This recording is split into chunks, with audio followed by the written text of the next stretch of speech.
नमस्कार, आवाज समाचार में आप सभी का स्वागत है। मैं हूं सीमा। खबरों की शुरुआत करते हैं और सबसे पहले नजर डाल लेते हैं हेडलाइंस पर। जाति मतगणना कराएगी सरकार, मोदी कैबिनेट की बैठक में अहम फैसला। राष्ट्रीय सुरक्षा सलाहकार बोर्ड में बड़ा बदलाव, पूर्व रॉ चीफ बने अध्यक्ष। अक्षय तृतीया के पावन पर्व पर 4 धाम यात्रा का आगाज। राहुल गांधी ने पहलगाम आतंकी हमले में जान गंवाने वाले शुभम द्विवेदी के परिवार से की मुलाकात। और मनीष सिसोदिया और सत्येंद्र जैन के खिलाफ एफआईआर दर्ज, 2000 करोड़ के बड़े घोटाले से जुड़ा है मामला। और अब खबरें विस्तार से।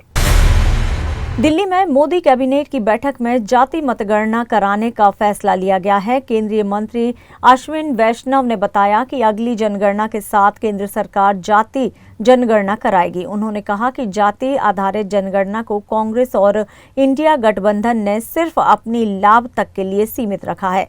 कांग्रेस पर हमला करते हुए अश्विनी वैष्णव ने कहा कि कांग्रेस की सरकारों ने जाति जनगणना का विरोध किया है। 1947 के बाद से जाति जनगणना नहीं की गई है। किसानों को भी बड़ी सौगात देते हुए मोदी सरकार ने गन्ने का एफआरपी बढ़ाया है। अश्विनी वैष्णव ने बताया कि चीनी सीजन 2025-26 के लिए गन्ने का उचित और लाभकारी मूल्य 355 रुपये प्रति क्विंटल तय किया गया है। इसके अलावा शिलांग से सिल्वर कॉरिडोर को मंजूरी दे दी गई है, जो कि 166.8 किलोमीटर लंबा है। 4 लाइन हाईवे होगा। इसकी अनुमानित लागत 22,864 करोड़ रुपए है। ये परियोजना मेघालय और असम को जोड़ेगी। सिलचर से शिलांग, शिलांग से सिलचर हमारे नॉर्थ ईस्टर्न सेक्टर में एक बहुत बड़ा project high speed corridor highway का मेघालय और आसाम को जोड़ता हुआ वो अप्रूव हुआ है। बहुत बड़ा प्रोजेक्ट है। 22,864 करोड़ रुपीस का इसका एस्टिमेटेड कॉस्ट है। 166 किलोमीटर्स 4 लेन एक्सिस कंट्रोल्ड, बहुत इंपॉर्टेंट। अगर आप इसको मैप पे देखेंगे, आपको पिंक कलर का जो एग्जिस्टिंग हाईवे दिख रहा है, ये हाईवे और कंपेयर करिए अब आप ब्राउन एंड रेड, ब्राउन और रेड। ये red colour is from Shillong to Silchar. This will be the new highway which will basically provide a major connectivity to Tripura, Manipur and Mizoram, and this will become a major corridor for Northeast. आप सब जानते हैं कि प्रधानमंत्री श्री नरेंद्र मोदी जी ने अपने कार्यकाल के आरंभ से ही किसानों के हित में बहुत फैसले लिए हैं, और जो ये ऐतिहासिक तीसरी टर्म है, इसमें तो मोदी जी ने एक के बाद एक किसानों के लाइवलीहुड को इंप्रूव करने के लिए हर तरह के अच्छे फैसले लिए हैं। आज एक बड़ा फैसला हुआ है, शुगर केन सीजन 2025, इस सीजन के लिए fair and remunerative price sugar cane का डिसाइड किया गया है। आप सब जानते हैं कि this is the benchmark price below which sugar factories cannot purchase. That means they have to purchase at this or above price. Actual calculation of FRP is done on the basis of variety of factors. CACCP is the CACP, Agriculture Cost and Prices Committee. That committee basically works out the costing. किसानों के बहुत सारे factors, cost of production को, margin को, reasonable margin रहना चाहिए, recovery rate कितनी है शुगर केन में, सब चीजों को ध्यान में रखते हुए ये फैसला लिया जाता है। साथियों, आप सब जानते हैं कि कांग्रेस की सरकारों ने आज तक जाति जनगणना का विरोध किया है। आजादी की बाद की सभी जनगणनाओं में जातियों की जनगणना नहीं की गई। 1947 के बाद से अगर देखें हम, वर्ष 2010 में तत्कालीन प्रधानमंत्री दिवंगत डॉक्टर मनमोहन सिंह जी ने लोकसभा में आश्वासन दिया था कि जाति जनगणना पर कैबिनेट में विचार किया जाएगा। तत्पश्चात एक मंत्रिमंडल समूह का भी गठन किया गया था, ग्रुप ऑफ मिनिस्टर्स, जिसमें अधिकांश राजनीतिक दलों ने जाति आधारित जनगणना की संस्तुति की थी। इसके बावजूद कांग्रेस की सरकार ने जाति जनगणना के बजाय एक सर्वे कराना ही उचित समझा। उस सर्वे को सभी SECC के नाम से जानते हैं। इस सब के बावजूद कांग्रेस और इंडी गठबंधन के दलों ने जाति जनगणना के विषय को केवल अपने राजनीतिक लाभ के लिए उपयोग किया। भारत सरकार ने राष्ट्रीय सुरक्षा सलाहकार बोर्ड में बदलाव किया है। पूर्व रॉ प्रमुख आलोक जोशी को इसका अध्यक्ष नियुक्त किया गया है।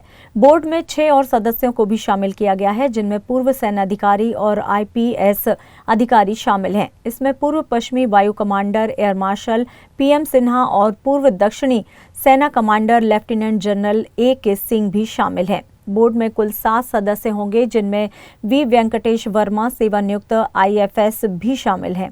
ये फैसला पहलगाम आतंकवादी हमले के बाद आया है, जिसमें 28 निर्दोष नागरिकों की जान गई थी। सुरक्षा मामलों की सीसीएस की बैठक में ये फैसला लिया गया, जिसकी अध्यक्षता प्रधानमंत्री नरेंद्र मोदी ने की। इस बैठक में राष्ट्रीय सुरक्षा सलाहकार बोर्ड में बदलाव को मंजूरी दी गई है। आलोक जोशी की अध्यक्षता में ये बोर्ड राष्ट्रीय सुरक्षा से जुड़े मुद्दों पर सरकार को सलाह देगा। अक्षय तृतीया के पावन पर्व पर गंगोत्री यमुनोत्री धाम के कपाट खुलने के साथ ही उत्तराखंड में 4 धाम यात्रा का आगाज हो गया है। कपाटोद्घाटन के सैकड़ों लोग साक्षी बने और हेलीकॉप्टर से पुष्प वर्षा की गई। पीएम मोदी के नाम से धामों की पहली पूजा हुई। सीएम पुष्कर सिंह धामी ने देशवासियों को 4 धाम यात्रा की बधाई दी और सुगम यात्रा के लिए सभी प्रकार की तैयारियों की बात कही। गंगोत्री धाम के कपाट सुबह 10:30 के अभिजीत मुहूर्त पर श्रद्धालुओं के दर्शन के लिए खोले गए। कपाटोद्घाटन मौके पर समूचा गंगोत्री धाम मां गंगा के जयकारों से गूंज उठा। देश के विभिन्न प्रांतों से श्रद्धालु गंगोत्री धाम पहुंचे और मां गंगा की विग्रह मूर्ति के दर्शन कर पुण्य लाभ अर्जित किया। गंगोत्री मंदिर परिसर को करीब 15 कुंटल फूलों से सजाया गया था। लोकसभा में विपक्ष के नेता राहुल गांधी पहलगाम आतंकी हमले में जान गंवाने वाले शुभम द्विवेदी के परिवार से मिलने के लिए कानपुर पहुंचे। उन्होंने शुभम को श्रद्धांजलि दी और परिवार को सांत्वना। साथ ही राहुल गांधी ने पूरे परिवार की वायनाड से सांसद प्रियंका गांधी से फोन पर बातचीत भी कराई। द्विवेदी परिवार ने राहुल गांधी और प्रियंका गांधी से शुभम को शहीद का दर्जा दिलाने की मांग की। राहुल गांधी ने कहा कि पहलगाम आतंकवादी हमले में अपनी जान गंवाने वालों के लिए एक विशेष सत्र बुलाया जाना चाहिए। उन्होंने परिवार को हर संभव मदद दिलाने का भरोसा भी दिलाया है। राहुल गांधी ने शुभम के परिवार से लगभग आधे घंटे तक मुलाकात की। इससे पहले राहुल गांधी मंगलवार को अमेठी और रायबरेली के दौरे पर गए थे। उत्तर प्रदेश के मुख्यमंत्री योगी आदित्यनाथ 23 अप्रैल को शुभम के परिवार से मिलने कानपुर आए थे। आपको बता दें कि शुभम द्विवेदी की उम्र 31 साल थी और वो कानपुर में अपना बिजनेस करते थे। उनकी शादी 2 महीने पहले 12 फरवरी को हुई थी और वो अपनी पत्नी और परिवार के अन्य 9 सदस्यों के साथ 16 अप्रैल को एक सप्ताह की छुट्टी पर कश्मीर गए थे, जहां ये दर्दनाक हादसा हुआ।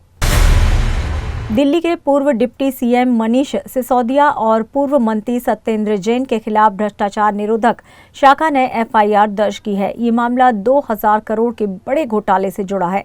आरोप है कि आप सरकार के शासनकाल में 12,748 कक्षाओं और भवनों के निर्माण में भारी भ्रष्टाचार हुआ है। परियोजना को आम आदमी पार्टी से जुड़े कुछ ठेकेदारों को कथित तौर पर दिया गया था।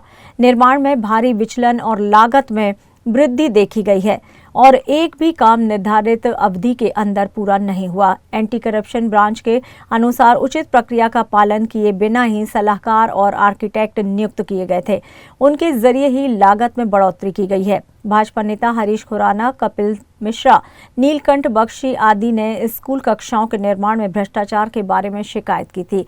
सक्षम प्राधिकारी से धारा 17A पीओसी अधिनियम के तहत अनुमति मिलने के बाद ये मामला दर्ज किया गया। खबरों में यहां लेंगे एक छोटा सा ब्रेक। आप बने रहिए आवाज समाचार के साथ।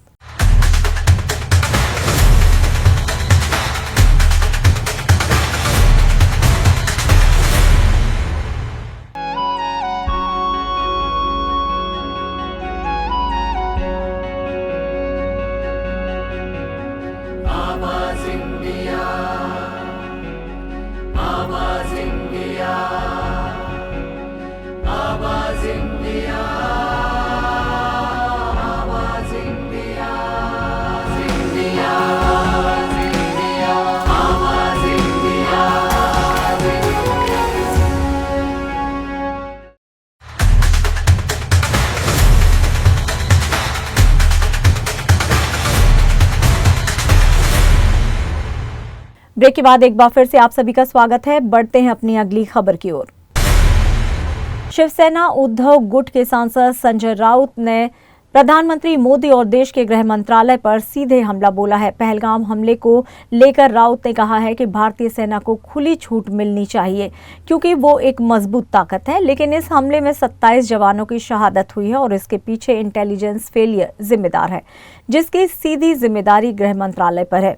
राउत ने कहा कि अगर सच में शहीदों को श्रद्धांजलि देनी है तो सबसे पहले गृह मंत्रालय पर कार्रवाई की जानी चाहिए। राउत के मुताबिक सिर्फ सेना को फ्री हैंड देने की बात कहकर अपनी जिम्मेदारी से मोदी बच नहीं सकते। राउत ने मीडिया के सामने सरकार पर सवाल दागते हुए पूछा कि आर्मी को फ्री हैंड दिया तो कश्मीर में पहले भी दिया गया था, फिर भी हमला हुआ। इससे साफ है कि सिर्फ सेना पर सब कुछ छोड़ देने से समस्या खत्म नहीं होती। सब कुछ आर्मी पर डालकर आप इस समस्या से भाग नहीं सकते। आर्मी को फ्री हैंड देना ये कोई बड़ी बात नहीं है। देश की हमारे हिंदुस्तान की आर्मी बहुत बड़ी आर्मी है। अभी पहले हमने देखा कि फ्रांस से फिर एक बार राफेल की खरीदी हो गई। 60,000 करोड़ का डील हुआ है। कल पाकिस्तान के ऊपर हमला करना है ना, तो राफेल की खरीदी हुई है। पहले से 32 राफेल है और कल 26-27 राफेल की खरीदी हुई है। ये चलता रहेगा। प्रधानमंत्री ने आर्मी को फ्री हैंड दिया है, आर्मी को फ्री हैंड देना ही चाहिए। आर्मी है इसलिए कश्मीर भारत में है। आर्मी को फ्री हैंड तो कश्मीर में भी था ना, फिर भी हमला हुआ है। आपकी जो बात है कि हमने हमारे फौज को फ्री हैंड दिया है, लेकिन पॉलिटिकल लीडरशिप की क्या भूमिका है उसमें? आर्मी के ऊपर छोड़कर आप इस समस्या से अपने आप को झटक नहीं सकते। तो ऐसा नहीं है झटक दिया, आप जिम्मेदार है, देश का गृह मंत्रालय जिम्मेदार है। अगर बदला लेना है और असली श्रद्धांजलि देनी है 27 जो मृत हो गए बेचारे इनोसेंट लोग, तो सबसे पहले गृह मंत्रालय के ऊपर कार्रवाई होनी चाहिए। इंटेलिजेंस क्यों फेल हो गया? आप क्या कर रहे थे? अगर सरकार और किसी की होती और हम में से कोई गृह मंत्री होता तो भारतीय जनता पार्टी पूरे देश में हंगामा मचा देती गृह मंत्री के इस्तीफे के लिए। लेकिन आज हम राजनीति नहीं करना चाहते, हम सरकार के समर्थन में खड़े रहेंगे। उसे सरकार का समर्थन नहीं कहते भाई। जो सरकार ने अपराध किया है गृह मंत्रालय ने, उसका समर्थन हम नहीं कर सकते। हम समर्थन करेंगे जब युद्ध होगा तो समर्थन करेंगे, लेकिन ये जो आफत आई है 27 लोगों पर जो मर चुके हैं, ये सिर्फ गृह मंत्रालय की चूक है। उसके लिए जब तक प्रधानमंत्री गृह मंत्रालय के मुखिया के ऊपर एक्शन नहीं लेंगे तब तक बदले की शुरुआत नहीं होगी। शुरुआत अपने घर से करो कार्रवाई की। पाकिस्तान तो पाकिस्तान है, वो फौज के ऊपर छोड़ दिया, फौज देख लेगी। राउत ने अपने बयान में पुलवामा हमले का जिक्र करते हुए ये भी कहा कि आपने उसके बाद क्या किया। पहलगाम हमले के बाद भारत सरकार ने पाकिस्तान के YouTube चैनल बंद करने का फैसला लिया। इस पर संजय राउत ने तंज कसते हुए कहा कि YouTube बंद करवाना बदला नहीं हो सकता। प्रधानमंत्री नरेंद्र मोदी के सर्वदलीय बैठक में अनुपस्थित रहने की बात पर भी राउत ने सवाल खड़े किए। पुलवामा पर कितने साल हो गए? 7 साल हो गए ना। क्या एक्शन लिया? 40 जवान मर गए, क्या एक्शन लिया? एक फिल्म निकाली, हाउ द जोश। आप बताइए जोश क्या है? जोश कहाँ गया आपका? हाँ, कश्मीर फाइल निकाली और सब क्या प्रधानमंत्री से लेकर सब आंसू पहुंचकर बाहर निकले। अब क्या हो गया? आपने क्या किया फिर? अब ये आपकी फाइल निकालनी चाहिए, गृह मंत्रालय फाइल, होम मिनिस्टर फाइल निकालनी चाहिए। क्या करेंगे आप? मुझे जेल में डालोगे ना? डाल दो। मैं सच बोल रहा हूँ और सच बोलते रहूंगा। YouTube चैनल बन के पाकिस्तान के किए करेक्ट, उसका नहीं होता है तो नौटंकी है। अक्षय तृतीया के मौके पर वर्षा बंगले में गृह प्रवेश, अमृता फडणवीस ने साझा की खुशखबरी।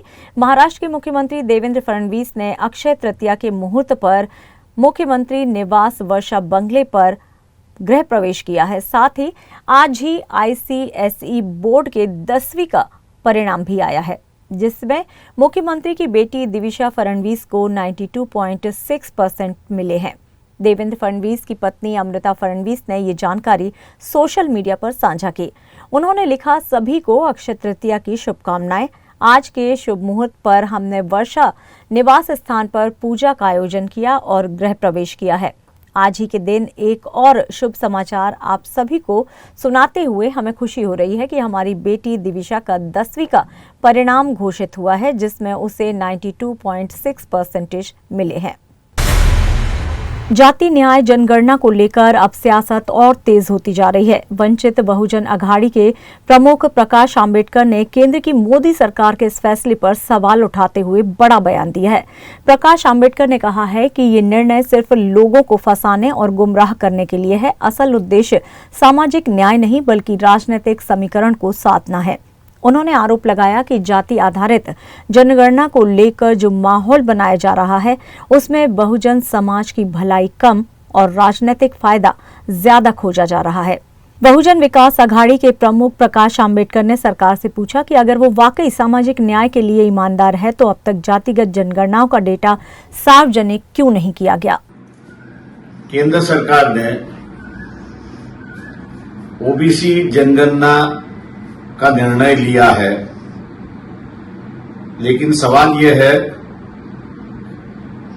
कि जनगणना कब होगी, जनरल जनगणना कब होगी, ये सबसे बड़ा सवाल है।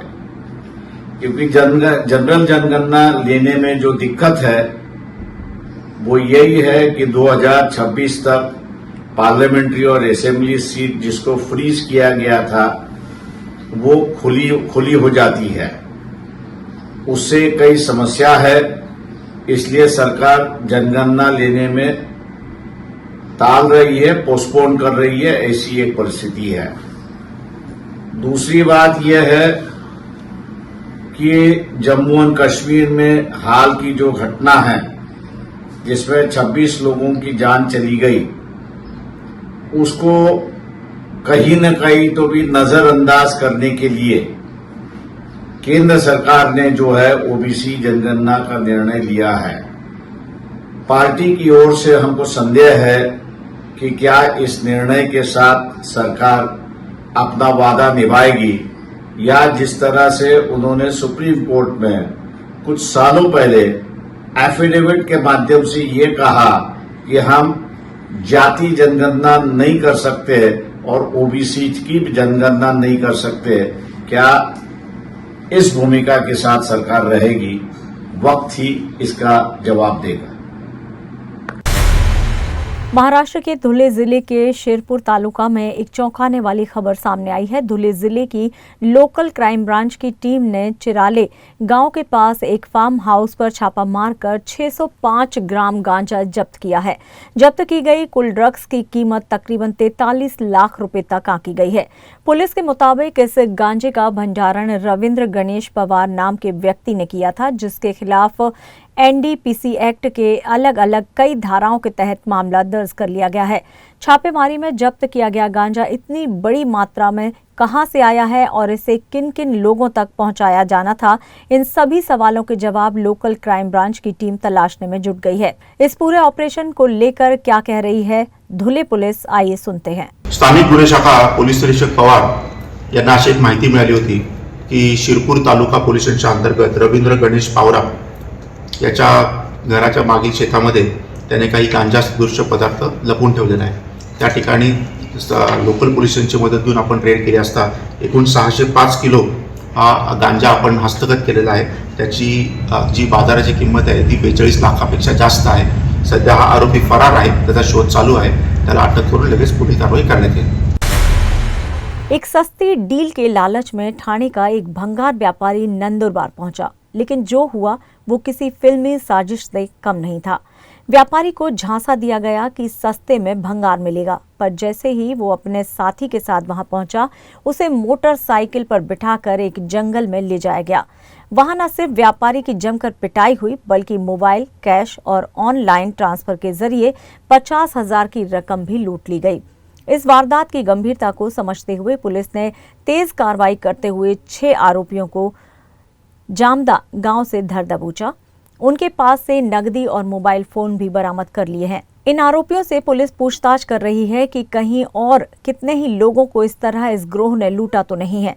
इस घटना ने एक बार फिर सावधान कर दिया है कि अगर कोई आपको सस्ता माल देने के नाम पर अनजान जगह पर बुलाए तो सतर्क हो जाइए, क्योंकि जरा सी लापरवाही आपको भारी नुकसान में डाल सकती है।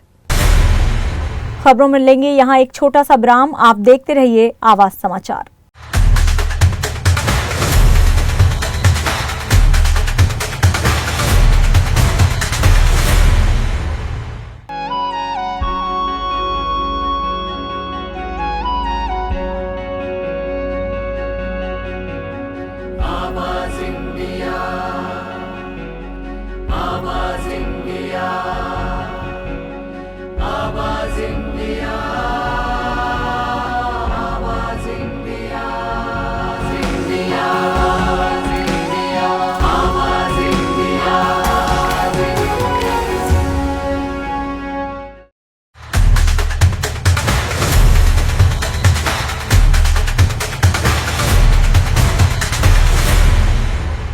ब्रेक के बाद एक बार फिर से आप सभी का स्वागत है। बढ़ते हैं अपनी अगली खबर की ओर। अभिनेत्री अंकिता लोखंडे ने पहलगाम में हुए आतंकी हमले के बाद अपना यूएसए शो कैंसिल कर दिया है। वे मिस एशिया नॉर्थ अमेरिका 2025 में हिस्सा लेने वाली थी, लेकिन अब वे इस शो में नहीं जाएंगी। अंकिता ने अपने इंस्टाग्राम अकाउंट से एक पोस्ट शेयर किया है जिसमें उन्होंने इस बात की जानकारी दी है। उन्होंने लिखा है कि पहलगाम में हुए दुखद आतंकी हमलों और हमारे देश के दर्द को देखते हुए मुझे लगता है कि इस समय टूर को आगे बढ़ाना सही नहीं होगा। अंकिता आगे लिखती हैं कि उनकी संवेदनाएं और प्रार्थनाएं पीड़ितों और उनके परिवारों के साथ हैं। टूर को स्थायी रूप से रद्द नहीं किया गया है, बल्कि वे बाद में इसकी तारीखें रीशेड्यूल करेंगी।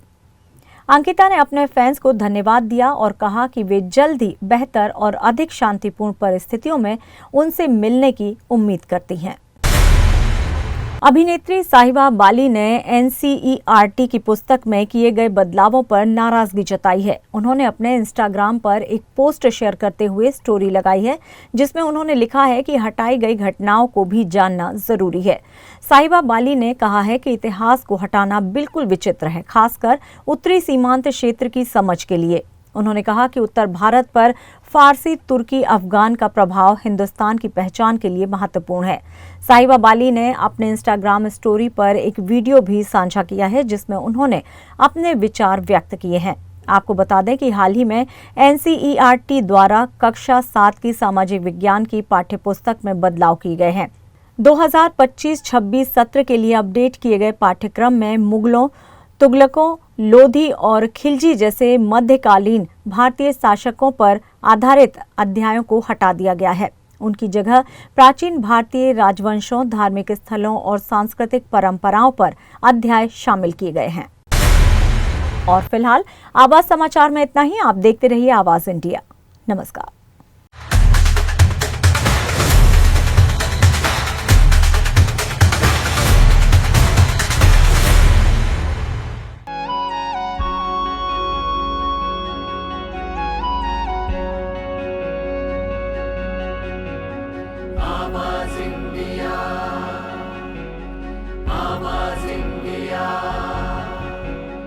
आवाज इंडिया।